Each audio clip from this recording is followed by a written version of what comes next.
Alors, cette thématique des rencontres culturelles maçonniques, 13e salon lyonnais du livre maçonnique, qui s'intitule « Franc-maçon, recherche de sens », eh bien, nous sommes au cœur même de cette démarche-là et de ce questionnement, puisque la thématique en est « Notre démarche symbolique et initiatique est-elle toujours d'actualité ?» Alors, le commissaire général de l'exposition, Bernard Fieux, le 10 octobre dernier, donnait une interview à Lyon Mag TV, et d'entrée, l'intervieweur lui posait la question de savoir si cette démarche était d'actualité, et il a répondu oui. Alors, sans vouloir répondre d'avance à cette question, je poserai déjà à chacun d'entre vous, en commençant par Monique, savoir ce qu'elle entend, elle, par une démarche symbolique et initiatique, et puis après, nous verrons si, en fonction de leur définition, de leur approche, de leur sensibilité, de leur parcours, de leur connaissance, eh bien, cette démarche est toujours d'actualité. Monique, je te laisse la parole. Je dirais d'abord, dans un premier temps, que la réponse est dans la question. On parle de démarche.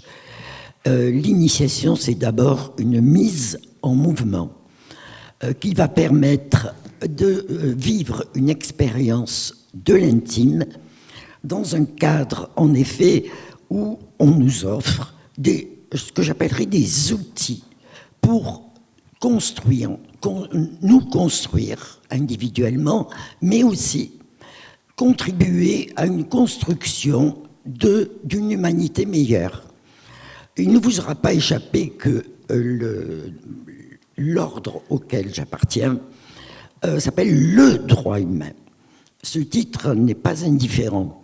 Il s'agit, la démarche initiatique, elle a pour but par la méthode qu'elle nous propose, de nous construire une humanité meilleure, de participer à la construction de cette humanité meilleure, ce qui ne peut se faire sans que nous nous remettions nous-mêmes en question et que nous construisons ce que nous appelons d'ailleurs dans notre symbolique que nous partageons tous, le temple intérieur. L'initiation, je crois qu'il est important de le dire, surtout aux profanes qui pourraient être intéressés par cette démarche, l'initiation n'est pas une opération magique. L'initiation, elle nous met justement en mouvement dans un cadre qui est celui de nos temples, un cadre spatio-temporel, limité, qui nous donne, je dirais, coupé. Nous parlons souvent d'un lieu et d'un temps sacré, mais sacré au sens étymologique du terme, coupé du brouhaha du monde extérieur, et qui nous permet à un moment donné de faire une sorte de cure d'altitude, et vis-à-vis de nous-mêmes, et vis-à-vis aussi du monde qui nous impose ces contraintes. Donc la démarche initiatique, elle a pour but essentiel d'émanciper l'esprit, de nous libérer, alors de nous libérer de nos propres préjugés, de nous libérer de nos forces obscures que l'on est amené par le travail, en effet, sur le rite et sur les légendes, les mythes et bien sûr le symbolisme, qui nous permet à un moment donné donc de voir clair en nous. On parle très souvent de lumière, mais c'est cette lumière d'abord qu'il faut arriver à faire émerger de soi. Voilà quel est le but de la démarche initiatique, qui est une expérience d'abord intime, mais qui est aussi une expérience qui nous fait faire des allers-retours de soi à l'autre, de l'autre à soi, et de soi avec le monde, et du monde avec soi.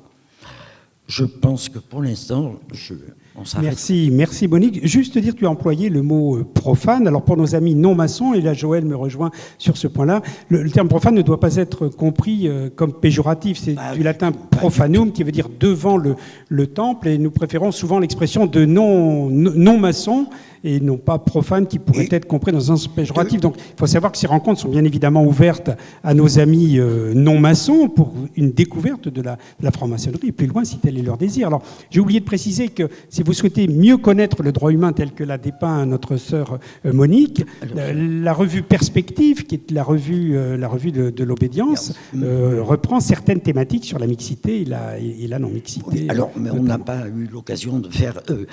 J'appartiens donc à un ordre qui a 130 ans d'existence.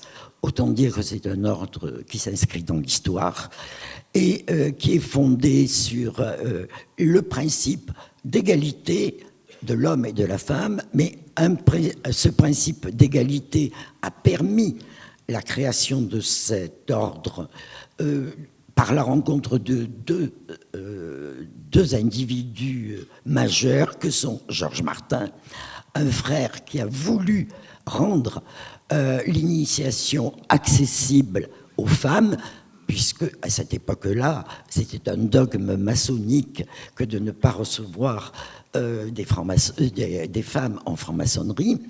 Donc c'est un frère qui a voulu transgresser les règles de sa propre obédience pour que les femmes puissent accéder à l'initiation.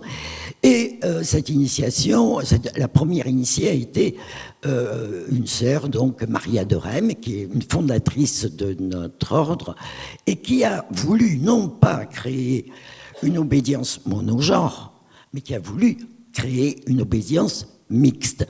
Alors, à l'heure actuelle, il est vrai que beaucoup d'obédiences se convertissent petit à petit à la mixité, mais au droit humain, cette mixité, elle est le fondement, elle est la pierre fondatrice, étant entendu qu'on va au-delà de là, dans ce principe d'égalité homme-femme, est aussi un principe de reconnaissance d'égalité de tous les êtres humains, au-delà des cultures, au-delà de leur religion, au-delà de leur classe sociale, en plus que bien sûr de leur sexe. Donc ce que je voulais dire, c'est que le droit humain est une maison de la très grande famille de la franc-maçonnerie, qu'on pourrait dire universelle.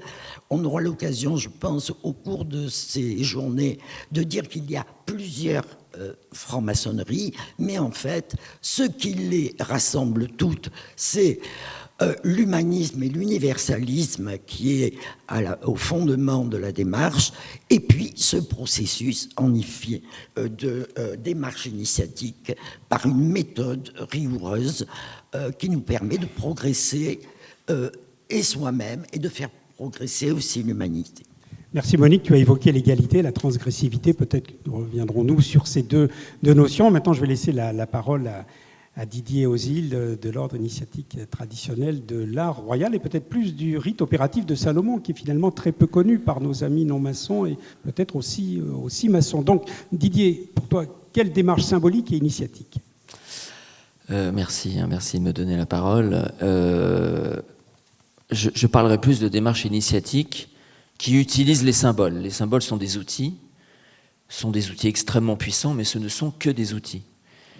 La démarche initiatique, pour moi, elle relève d'une partie... Enfin, elle est décalée par rapport à la société. Nous vivons dans une société qui est le monde de la quantité, hein, c'est un terme que je reprends, mais qui n'est pas de moi. Nous vivons dans un monde qui est obsédé par l'argent, obsédé par la réussite, par l'effort, par la réussite plus que par l'effort. Et l'initiation dans tout ça, elle vient apporter une pratique et une manière de transporter de l'information, une sorte de formation de l'individu qui est en droite ligne avec le XVIIIe siècle. Autant dire qu'on est très décalé. Et il faut assumer ce décalage pour se dire que finalement la société a besoin, certains membres de la société ont besoin de temps à autre de sortir de cette mécanique folle dans laquelle nous vivons tous pour retrouver des valeurs plus essentielles. Alors les valeurs plus essentielles de l'initiation, je dirais, pour mettre tout de suite la barre assez haut, elles sont pour moi d'ordre métaphysique, c'est-à-dire on ne vient pas en maçonnerie pour se faire des copains ou des copines, parce que nous sommes mixtes aussi. On y vient pour résoudre des questions d'ordre métaphysique. On y vient pour savoir qu'est-ce qui qu'est-ce qui se profile derrière ce qu'on pourrait appeler le grand architecte de l'univers. Donc on met la barre assez haut. Je ne dis pas qu'on trouve la solution, mais d'une part, c'est une recherche, et d'autre part, ce qui me paraît très important, c'est que c'est une recherche en commun. On ne peut pas être franc-maçon tout seul chez soi, enfin on peut essayer, mais ça ne marche pas. On est franc-maçon parce qu'on appartient à un groupe. Alors effectivement, moi je vois les choses plutôt d'un point de vue sociologique, donc je m'intéresse aux individus en tant qu'ils appartiennent à des groupes humains qui les structurent. Nous sommes structurés par les groupes auxquels nous appartenons. Et la franc-maçonnerie représente pour moi cette incongruité de la modernité, ou de la post-modernité, si on veut être plus précis, qui est une démarche, d'ailleurs on l'a bien vu avec la pandémie, que la franc-maçonnerie n'arrivait pas à se faire à distance. Il y a des choses qu'on peut faire à distance, on peut organiser, on peut faire des réunions, mais l'essentiel de la démarche maçonnique, c'est ce que j'ai appelé le learning by acting, c'est qu'on joue un rôle, et le fait de jouer ce rôle à travers des cérémonies, à travers des sortes de mise en place plus que mise en scène, nous fait évoluer, nous structure intérieurement. Alors après, comment ça fonctionne réellement, moi je ne sais pas, hein, il y a des mystères là-dessus, qui sont d'ailleurs des mystères qui relèvent un peu de la dynamique de groupe, mais pas uniquement. Il y a quand même, justement, dans cette méthode qui nous vient à peu près du 18e sans beaucoup de changements finalement, il y a quand même des mécanismes de mise en place. Alors, les francs-maçons qui adorent les mots un peu étranges parlent d'égrégore. C'est un terme un peu comme ça, qui surnage. Mais c'est assez vrai qu'il y a des choses qui se passent dans le groupe, à partir du moment où on travaille régulièrement ensemble, à partir du moment où on se connaît, à partir du moment où on a une régularité de travail, il y a des choses qui se passent qui sont structurantes pour l'individu. Et là, je rejoins ce qui a été dit, c'est-à-dire qu'on s'intéresse à soi un peu, on a une ouverture sur les autres, notamment par rapport au travail symbolique, et on a une ouverture sur le monde, je dirais même sur le cosmos. Hein. Enfin, sur le cosmos, c'est peut-être un mot très ambitieux, un peu guédonien peut-être, hein, pour faire référence à des auteurs. Mais je pense que ça nous donne, d'une certaine manière, ça nous aide à trouver notre place. Alors, ce qui est très curieux, pour finir cette petite introduction, c'est que la franc-maçonnerie est aussi un reflet de la société. Alors qu'elle en est très décalée, mais elle est aussi un reflet de la société. Or, je ne sais pas si vous avez remarqué, mais la société va mal, donc la franc-maçonnerie ne va pas très bien. Il y a une espèce de mécanisme comme ça qui fait que la maçonnerie aussi se cherche. La maçonnerie n'est pas le lieu où on a réponse à toutes les questions, c'est un lieu où on a des questions qui se surajoutent à d'autres questions. Voilà. Et je pense que c'est ce mode de questionnement qui nous fait évoluer. Alors je ne sais pas si je peux continuer sur ce... Alors je vais juste faire une petite parenthèse biblique. Pourquoi ? Parce que la maçonnerie s'appuie beaucoup sur la Bible, non pas parce que c'est un livre sacré, mais parce que c'est un livre qui parle des hommes, des femmes, plutôt des hommes, mais enfin bon. Notons que pour certains, la Bible, c'est quand même le volume de la loi sacrée, il faut quand même le dire. Pour nous, c'est un peu le volume de la loi sacrée, c'est-à-dire que, mais je suis d'accord que ce n'est pas forcément le point de vue de tous les maçons, hein. Comme ça a été dit, il y a beaucoup de maçonneries différentes, il y a beaucoup d'approches différentes, il y a beaucoup de manières différentes d'approcher la même démarche, je dirais. Juste pour filer cette histoire de Bible, j'ai appris récemment, bon alors ça va être un peu biblique, ça va être la petite parenthèse biblique de la matinée. Nous sommes samedi matin. Samedi matin, en avance par rapport. Il se trouve que dans un travail de loge, on a parlé de la manne, vous savez, les Hébreux, bon. Et la manne, ce que je ne savais pas, parce que je ne suis pas hébraïsant, man'ou, ça veut dire qu'est-ce que c'est en hébreu. Donc les Hébreux, pendant 40 ans, ont mâché un truc qu'ils appelaient qu'est-ce que c'est. Ils ont mâché des questions. Ben, c'est un peu ça la maçonnerie, on mâche des questions. Et à force de mâcher, à force de travailler à plusieurs, on trouve des réponses individuelles dans une démarche collective. Voilà ce que je pourrais dire pour l'instant. C'est une véritable mendication, finalement, qui va nous apporter intérieurement plein de choses. Alors, Joël a la chance de pratiquer, si j'ai bien compris, 2 rites en loge bleue. Alors, c'est sans doute aussi une richesse et un apport. Et je vais lui demander maintenant, au Grand Orient de France, comment il comprend cette démarche symbolique et initiatique. Oui, merci. Simplement, pour commencer, vous dire que je suis très ému d'être là. Même si je suis parisien, c'est parce qu'en fait je suis né à Lyon et que j'ai habité à Villeurbanne. Vous ne pouvez pas vous rendre compte, mais quand je passe devant cet endroit-là, ça rappelle plein d'histoires qui n'ont rien à voir avec la maçonnerie. Mais bon, je voulais vous le dire, parce que c'est un moment d'émotion après tout. Oui, alors je vais vous parler très rapidement du Grand Orient de France, mais il y a des stands qui vont vous expliquer tout cela. Grand Orient de France, c'est, on va dire, une obédience, la principale obédience maçonnique. On a environ 160 000 francs-maçons et francs-maçonnes en France. Le Grand Orient, c'est à peu près un petit peu moins d'un tiers. Et c'est une obédience qui a été créée en 1728, qui a pris son nom après une refondation en 1773. Et l'année prochaine, on va vraisemblablement fêter notre nom, hein, les 250 ans du nom Grand Orient de France. Voilà. Bon, je ne dirai pas plus du Grand Orient de France, parce que ce n'est pas l'objet de faire de la publicité pour nos obédiences, et d'essayer de répondre plutôt à la question. La démarche symbolique et initiatique est-elle d'actualité ? Moi, j'avoue que je préfère parler de démarche maçonnique. Parce qu'en fait, je suis d'accord d'ailleurs, le symbolique et l'initiatique s'inscrivent dans un ensemble, qui est la démarche maçonnique. Alors, je peux vous dire tout de suite une chose, en tout cas, pour Jean-Michel et David, parce qu'il y en a au moins 2 qui ne sont pas maçons dans la salle, donc je les connais. Je peux vous dire une chose, il y a autant de définitions de la franc-maçonnerie qu'il y a de francs-maçons. Vous voyez, 160 000 définitions différentes. D'ailleurs, ça en dit long sur la chose maçonnique, ce qui montre bien qu'en réalité, c'est une grosse appropriation. Alors, paradoxalement, on va être d'accord tous les 3, mais n'imaginez pas qu'on soit vraiment... on va avoir chacun un peu notre regard sur la chose maçonnique. Mais sur l'essentiel, je vais partager complètement ce qui s'est dit. Alors, tout ça, pourquoi c'est d'actualité ? Parce que la démarche maçonnique nous invite à travailler à plus d'humanité en l'homme. Et en fait, la franc-maçonnerie nous dit, mais d'ailleurs dès nos textes d'origine, que nous devrions, sans relâche, travailler à cette humanité pour préserver nos idéaux. Alors pour le Grand Orient de France, la laïcité, la tolérance, la liberté de conscience, le respect des autres et de soi-même. En fait, notre ambition, c'est à la fois d'améliorer l'homme et la société. Et on considère que l'homme est toujours perfectible et qu'il doit construire l'humain. Clin d'œil au droit humain, d'ailleurs. Je suis d'accord là aussi avec Monique. Et en franc-maçonnerie, on est d'emblée guidé pour travailler et sur le monde et sur soi. On découvre progressivement, alors progressivement au sens du temps, parce que voilà, on prend du temps pour cela, en fait, en avançant, que l'on travaille sur sa propre humanité. C'est pour ça qu'on parle donc souvent de perfectionnement.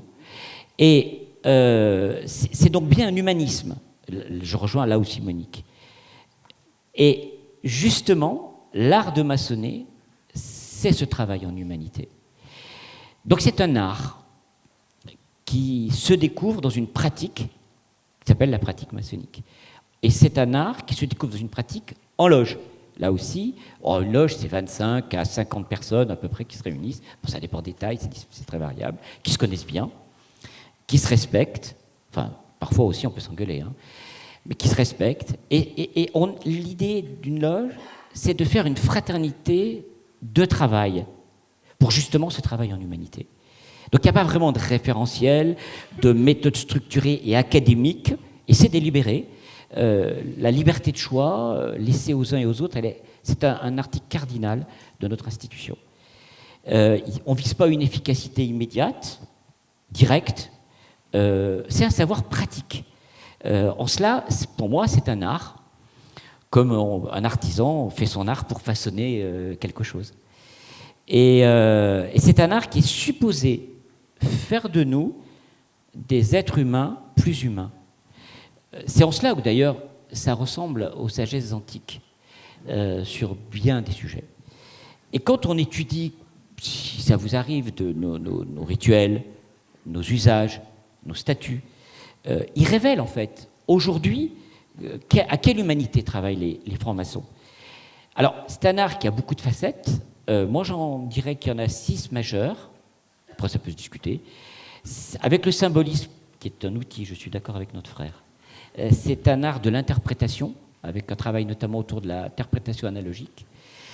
Avec l'initiation, qui est en mise en chemin, là aussi, notre sœur Monique l'a dit, c'est un art du temps, avec progressivité.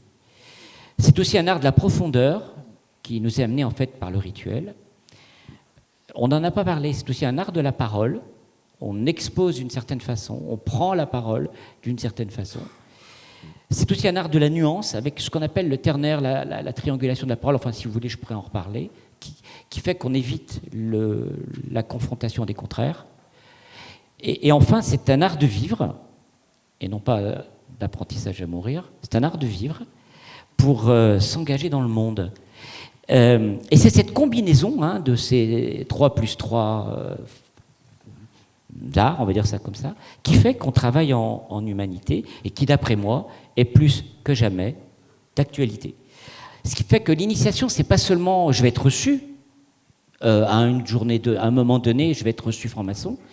C'est le début d'un processus, d'un chemin. Alors, quand on utilise des formules, ça peut vous paraître pour les non-maçons quelque chose d'un peu surprenant. On va vous donner la lumière. En fait, ouvrir les yeux, regarder autrement. Philosophiquement, on pourrait même aller jusqu'à parler d'une conversion du regard. Raisonner collectivement. En fait, en maçonnerie, vous cheminez, vous travaillez par vous-même, mais vous cheminez avec d'autres. Alors, c'est pas sur un long chemin, mais quand même, ça peut être une chose assez extraordinaire, ça aussi. Et quand l'autre trébuche, ça nous permet de comprendre que soi-même, on peut trébucher. Et en fait, pour moi, l'initiation, pour prendre le sujet quand même qui nous a été donné, c'est un accouchement d'un potentiel sur des chemins. Alors, ces chemins, là, je veux reprendre notre frère, ils peuvent être spirituels, voire métaphysiques, je suis d'accord avec lui. Mais ils peuvent être aussi tout simplement philosophiques, ils peuvent être tout simplement éthiques. Mais tout ça, c'est un travail en humanité. Voilà ce que je voulais dire en première.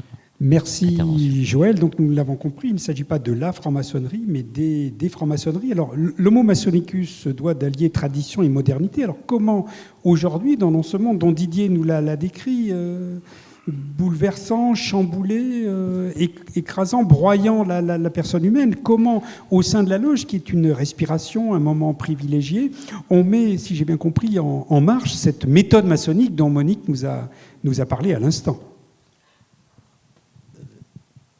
Je pense j'oserais dire que peut-être à notre époque, la franc-maçonnerie et ce qu'elle nous propose est d'une brûlante actualité. Jamais dans ce monde chaotique, dans ce brouhaha médiatique où on perd des repères, on n'arrive plus à concevoir, à exercer même un esprit critique qui permet de sortir du formatage qu'on nous impose. Comme tu le disais très justement, la franc-maçonnerie, en tout cas la démarche que nous y menons dans nos temples, nous offre ce moment de respiration et nous permet de prendre de la hauteur.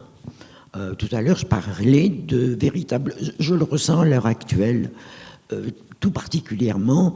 Ça nous permet de vivre en quelque sorte une cure d'altitude, de prendre de la distance par rapport au monde et d'élever la réflexion, de prendre en fait de la hauteur par rapport à tout ça. Alors, on pourrait se dire, mais finalement, les francs-maçons vont en tenue pour se déprendre du monde. Oui, en quelque sorte, mais se déprendre du monde pour mieux le comprendre.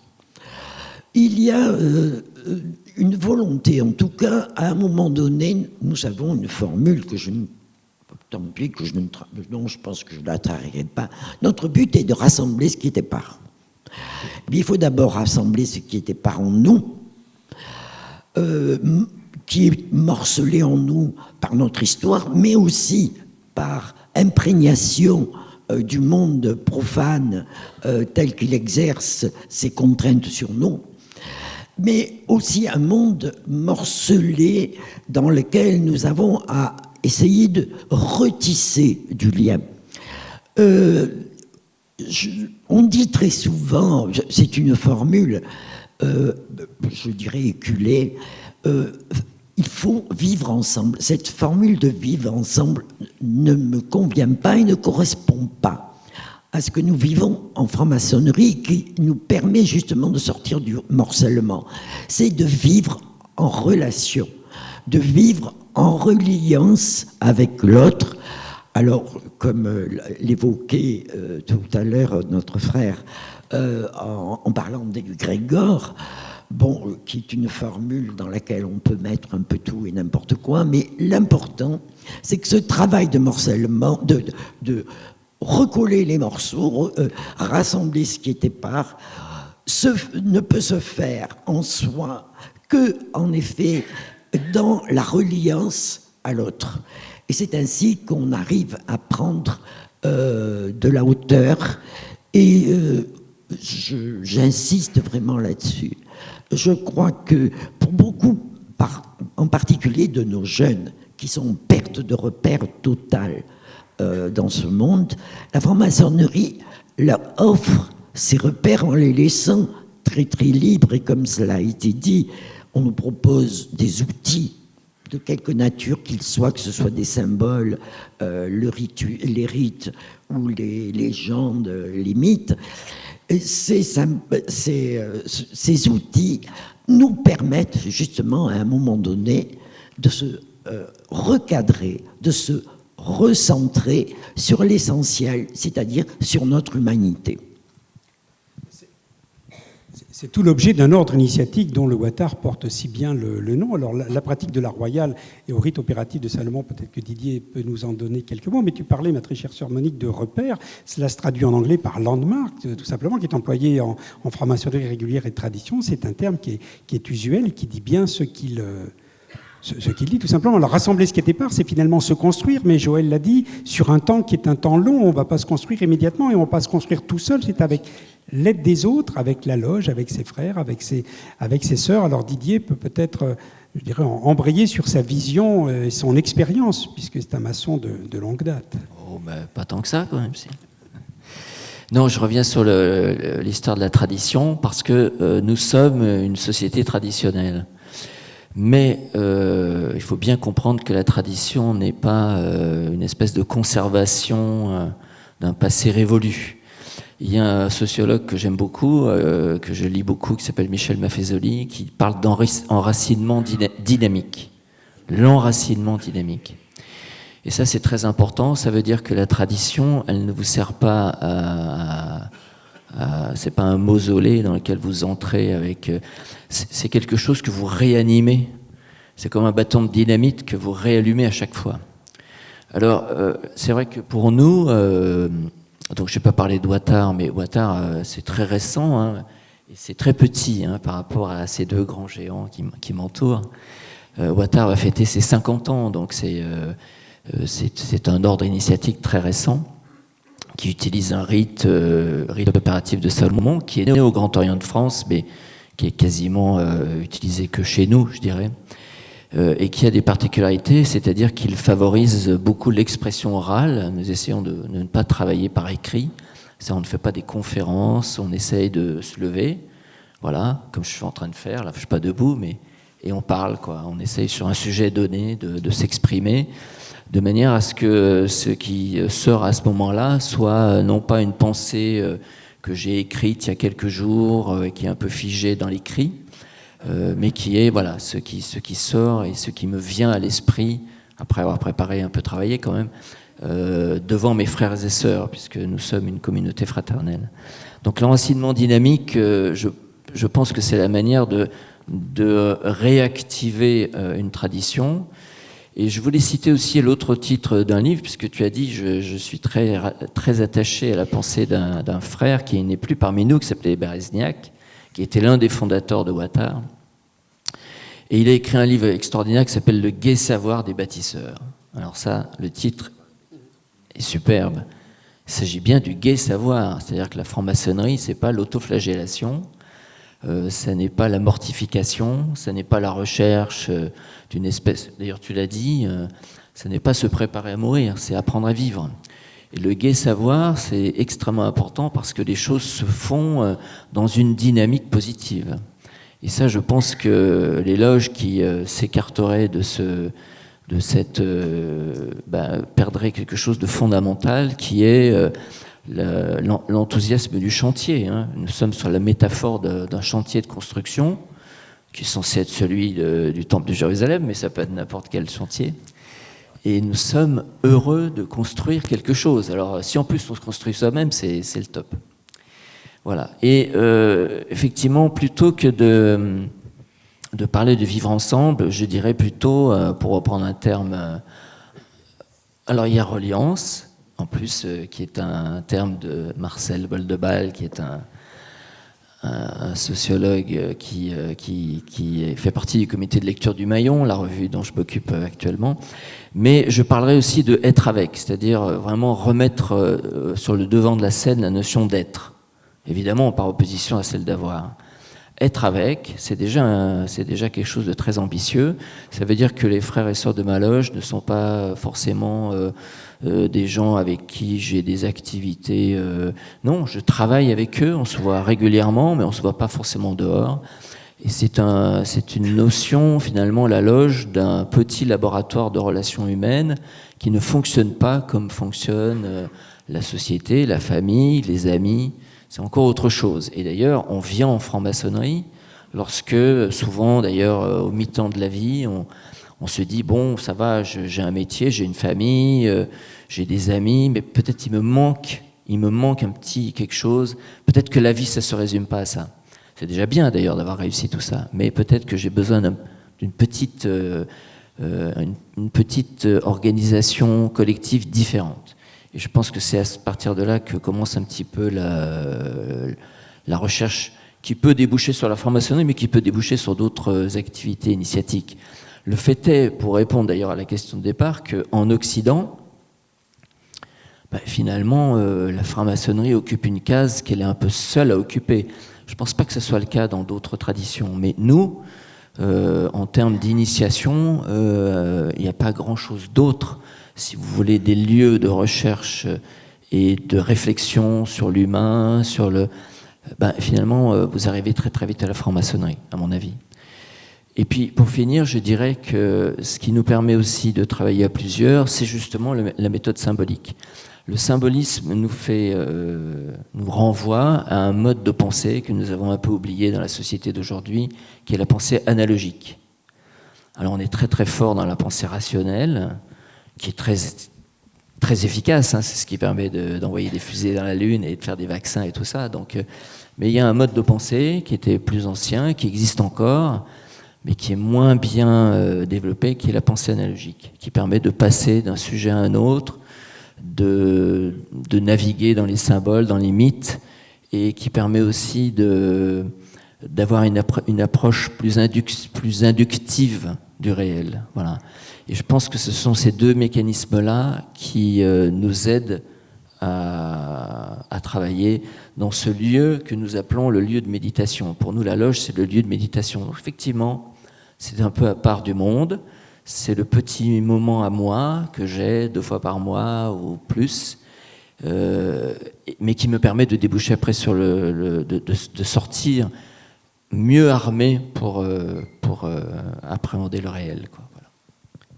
Si je peux oui, bien sûr. Alors sur ce sujet de l'art de l'initiation, autour du symbolisme et de la logique de l'analogie, parce que je pense que là, on va donner des éléments un peu plus, comment dire, de la réalité de notre travail aux non-maçons qui sont dans la salle. Le symbolisme, c'est d'abord un procédé mnémotechnique. En gros, c'est plus facile de mémoriser des symboles et toute leur signification comme ça. Mais le réduire à un procédé mnémotechnique, c'est de le réduire à un simple outil. C'est beaucoup plus que ça, parce que c'est aussi, quand on travaille le symbolisme, un art de l'interprétation. Par un jeu d'analogie, effectivement, par aussi des niveaux d'interprétation. En fait, moi j'aime bien utiliser une image, quand on traite un symbole, c'est comme si on pelait un oignon. Vous savez, on enlève des couches successives d'interprétation. Je vais prendre un exemple. Vous savez, une équerre, tout le monde sait ce que c'est qu'une équerre. Bon. Le sens littéral de l'équerre, c'est quoi? Ça marque un angle droit. D'ailleurs, on l'appelle souvent l'équerre de vérité, parce que voilà, ça permet de déterminer l'angle droit. Ça, c'est le premier niveau de signification usuel. Quand je prends une équerre, ça permet de marquer l'angle droit. En maçonnerie, on dit qu'elle a une autre signification, une qualité morale. Elle est souvent associée à la rectitude. Voilà, ça nous renvoie à la nécessité d'être à l'équerre, c'est-à-dire d'être en rectitude avec soi-même et avec les autres. Mais ce n'est pas suffisant comme niveau d'interprétation. Il y en a une troisième, plus cachée, plus mystérieuse, voyez, que je vais vous révéler. L'équerre, elle est portée par le président de la loge, qu'on appelle un vénérable maître. Pourquoi en sautoir? Parce qu'en fait, elle a une forme un peu singulière.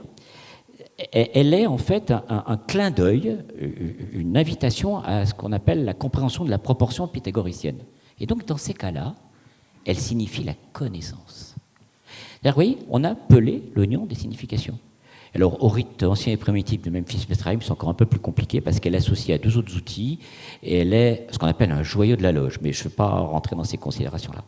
Et donc, vous voyez, on ne procède pas par un raisonnement habituel en disant, voilà, la signification, la définition, c'est ça. Et on ne va pas vous le dire comme ça. Alors là, je vous le dis parce que pour le plaisir de la discussion. Mais normalement, je n'ai pas à le dire à un maçon. C'est à lui de travailler avec les textes pour comprendre ces différents niveaux d'interprétation. Donc, on ne procède pas par un raisonnement habituel avec causalité linéaire, ce que vient de dire juste à l'instant Denis. Et donc, Didier, excuse-moi. Et donc, excuse-moi vraiment. Vous voyez, c'est une démarche intellectuelle qui, d'une part, mais c'est aussi une démarche qui renvoie à l'imaginaire, qui n'est pas que rationnelle. Et donc, je renais à une idée pour naître à une autre idée. Vous voyez, c'est un peu ça l'ambition. Alors, c'est très ambitieux, hein, que l'on invite pour chaque franc-maçon et chaque franc-maçonne à prendre. Et donc, par ce jeu de correspondance, d'analogie, d'association d'idées, on découvre des significations qu'on ne pouvait pas imaginer au départ. C'est l'opposé d'une pensée réductionniste qui va réduire le complexe à un certain nombre d'éléments simples. Moi, je considère que c'est un art qui nous confronte à la pensée complexe. Et la pensée complexe, c'est compliqué de l'appréhender. Et le symbole nous permet d'y rentrer. Je voulais en complément. Hein. Pour reprendre l'exemple de l'équerre, il est vrai que dans un certain rite, le rite anglais de style émulation, il est dit, comme nous ne sommes pas tous des maçons opératifs, donc des maçons de pratique, nous appliquons ces outils à notre conduite morale, et tu l'as très bien dit, il s'agit de la rectitude, mais plus encore la connaissance, peut-être même avec un C majuscule, et j'aime beaucoup cette figure de l'oignon que l'on pèle, et on arrive finalement au centre, au cœur, au cœur des choses. On pleure aussi à condition de peut-être Alors, je crois que Monique voudrait intervenir, et puis après, nous passerons, puisque nous arrivons quasiment à nos 3/4 d'heure de conversation, nous passerons après aux échanges, et bien évidemment, comme c'est l'usage, la parole circulera dans la salle. Monique. Je voulais simplement faire le lien entre ce que notre frère vient de dire et Didier auparavant, qui a évoqué le titre de l'ouvrage de Daniel Bérézniak, « Le gai savoir des bâtisseurs ». Moi, j'ai envie de travailler. J'ai l'impression que c'est un résumé de la démarche que nous venons mener dans nos loges. Nous sommes en effet des bâtisseurs, des constructeurs. Et ça renvoie un petit peu à ce que disait Rabelais, « Je ne bâtis que pierre vive, ce sont hommes ». Donc, dans nos démarches initiatiques, on fait de soi une pierre vive. Et cette pierre vive, elle rejoint l'humanité. Chaque homme porte en soi la forme entière de l'humaine condition, disait Montaigne. Nous la portons en nous, nous la découvrons en nous. Et puis, j'insisterai sur quelque chose qui me semble essentiel et qui est le fruit de mes 47 ans de démarche initiatique, c'est le gai savoir, la joie. Je crois qu'il faut que nous attestions nous, ceux qui ont une démarche qui s'est prolongée dans un long temps, qu'elle procure de la joie et de l'enthousiasme, que le profit qu'on en tire, aussi bien soi-même que dans la relation qu'on peut avoir avec les autres, est une des dimensions qui justifie quelquefois aussi les épreuves que nous traversons, parce qu'il faut aussi se confronter à ça. Les loges, on peut le dire ainsi, ne sont pas des cocons, elles n'ont pas de vocation à l'être, mais il y a donc une liberté de la pensée et de la parole qui s'y exprime, mais jamais une confrontation de personnes. Au contraire, ce qu'on construit, c'est le lien. Et pour revenir sur ce que disait notre frère, ce lien qui s'entend dans une reliance, dans une relation qui est reconnaissance de l'autre dans toute sa dignité, qui m'enrichit également.